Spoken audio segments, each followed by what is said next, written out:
My name's Bob Minetti, and I wanted to take a moment today to talk to you about a crime that's really increasing across the United States, and that's called child identity theft. With child identity theft, what's happening is criminals are stealing the social security numbers of children and using those social security numbers to run up debts that they don't pay back.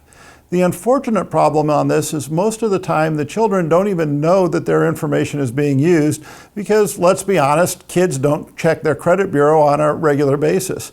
Usually the children don't find out that they've been a victim of this type of identity theft until they try to go to college and they fill out their FAFSA in order to get a student loan for college or a scholarship for college, and it gets kicked back because there are $300,000 or $400,000 in bad debt that they didn't pay back from when they were 12 and 13 years old. So these items have stayed on their credit bureau and affected their credit.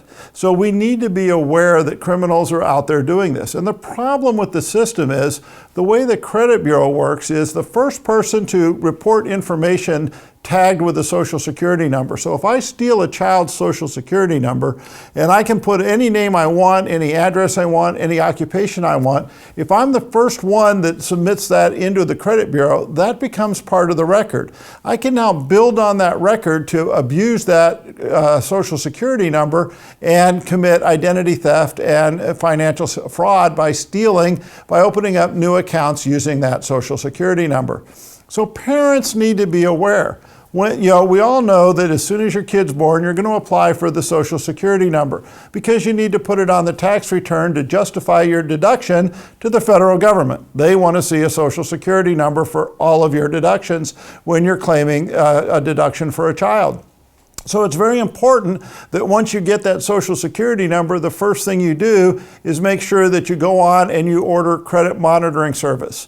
And you want to make sure that the child's name and date of birth and address and the fact that they're a minor is all entered into the credit bureau. And you need to make sure that you check all three credit bureaus, that you're going across all three bureaus and getting your child's information. Because remember, with the credit bureaus, it's first come, first serve.